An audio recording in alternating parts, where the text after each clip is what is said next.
ವಿದ್ಯಾರ್ಥಿಗಳೇ ಲಕ್ಷ ಕೊಟ್ಟು ನೋಡ್ರಿ 77 5 ನೀವು ಏನು ಮಾಡಬೇಕಾಗ್ಯದ ಅದನ್ನ ಮಲ್ತಲ್ಲ ತಗೋರಿ. ಏನದ ಉತ್ತರ ಎದರಾಗದ? ಅದು ದಶಮಾಂಶದಾಗದ. ಇದನ್ನು ನೀವು ದಶಮಾಂಶನ ಎರಡು ರೀತಿ ಒಳಗೆ ಮಾಡ್ಬೋದು. ಹೆಂಗಂತಂದ್ರೆ ಯಾವುದೇ ಒಂದು ಗಣಿತವನ್ನ ನಿಮಗೆ 10 100 1000 ಆಗ್ತಿತ್ತಂದ್ರೆ ನಿಮಗೆ ದಶಮಾಂಶ ಮಾಡ್ಲಿಕ್ಕೆ ಭಾಳ ಸರಳ. ಈಗ ನೀವೇನು ಮಾಡ್ತೀರಿ, ಇದನ್ನು ದಶಮಾಂಶನ ಹೆಂಗೆ ಮಾಡ್ತೀರಿ ಅಂದ್ರೆ 77 ಇಡ್ತೀರಿ, ಆಮೇಲೆ 5 ಭಾಗಿಸ್ತೀರಿ. ನೋಡ್ರಿ 5 1 5 2 ಉಳಿತು. ಆಮೇಲೆ ಏನು ಮಾಡ್ತೀರಿ, 7 ತಗೋತೀರಿ, 5 5 25 ಮಾಡ್ತೀರಿ.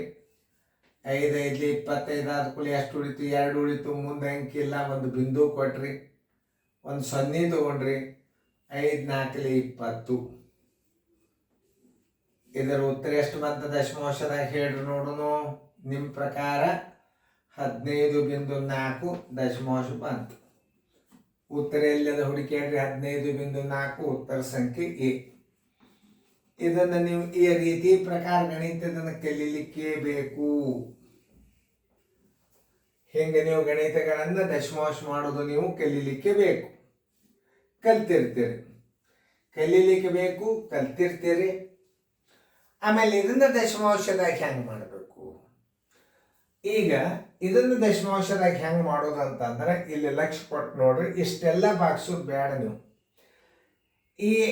ಈಗ ದಶಮಾಂಶ ಮಾಡಬೇಕಾದ್ರೆ ನಿಮಗೆ ಅಂಕಿಗಳು ಯಾವ ಬೇಕಪ್ಪ ಅಂತಂದ್ರೆ ಫಸ್ಟ್ 10 ಬೇಕು. 10 ಬರಬೇಕು ಅಂದ್ರೆ ದಶಮಾಂಶ ಮಾಡ್ಲಿಕ್ಕೆ ಭಾಳ ಸರಳ ಬರ್ತದೆ. ಆಮೇಲೆ 100 ಬರಬೇಕು, ಆಮೇಲೆ 1000 ಬರಬೇಕು, ಆಮೇಲೆ 10,000 ಬರಬೇಕು. ಅಂದ್ರೆ ದಶಮಾಂಶ ಸಂಖ್ಯೆ ಮಾಡ್ಲಿಕ್ಕೆ ಭಾಳ ಸರಳ ಇದು. ಯಾವುದೇ ಅಂಕಿಯನ್ನ ನೀವು ಈ ಅಂಕಿ ಬರಂಗ ನೀವು ಗಣಿತಗಳನ್ನ ಮಾಡ್ಕೋಬೇಕು. ಅಂದ್ರೆ ಹೆಂಗ್ರಿ ಸರ್ ಅಂದ್ರೆ ಈಗ 5 10 ಬರ್ತದಿಲ್ಲ ನಿಮಗೆ, ಇಟ್ಟು ಬಿಡ್ರಿ 10. 5 2 ಎಷ್ಟು? 10. ನೀವು 10 ಬರ್ತದಿಲ್ಲ ನೋಡ್ರಿ. 5 ನೀವು ಇದು 10 ಬರ್ತದೋ ಇಲ್ಲೋ? 5 ಮಗ್ಯಾಗ ಬಂತಲ್ಲ. ಎಷ್ಟರಲ್ಲೇ ಬಂತಿದ್ದು? 5 2 10 ಆಯ್ತು.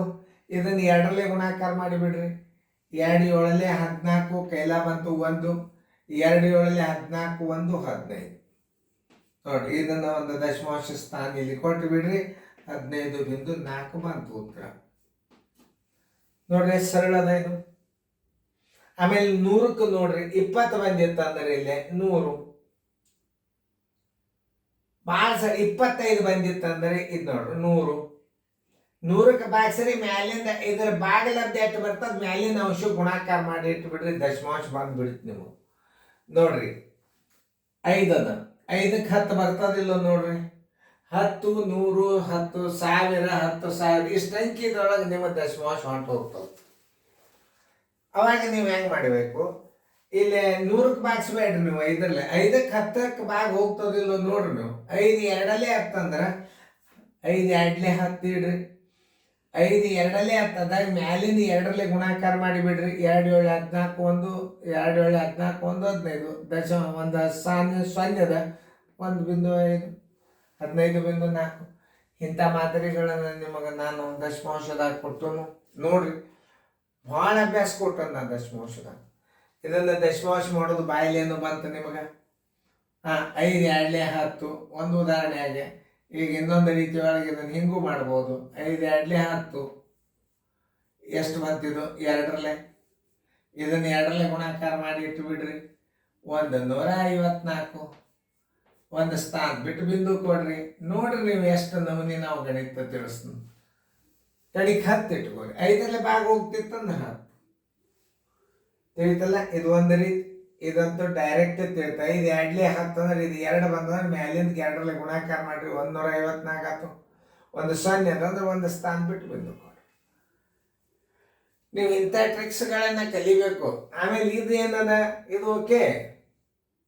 ಇದು ಹೆಂಗಂದ್ರೆ ಪೂರ್ತಿ ತಳಹಸಿ ಲೆಕ್ಕ ಇದು. ಇದನ್ನು ಕಲೀಲಿಕ್ಕೆ ಬೇಕು ನೀವು.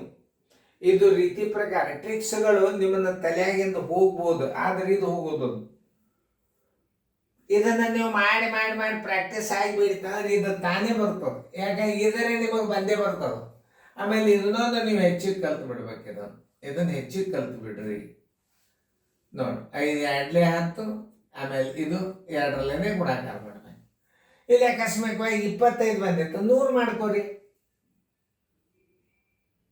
ಇಲ್ಲಿ 4 ಬಂದಿತ್ತು, ಇದು 100ಕ್ಕೆ ಭಾಗಿಸ್ರಿ ನೀವು. 4 25, ಇದನ್ನು 25, ಇದು 25. ದಶಮಾಂಶ ಈಸಿ ಬಂದ್ಬಿಡ್ತಾವ ನಿಮಗೆ. ಇಷ್ಟೆಲ್ಲ ಮಾಡೋದು ಬೇಡ, ತಿಳಿತಲ್ಲ ನಿಮಗೆ.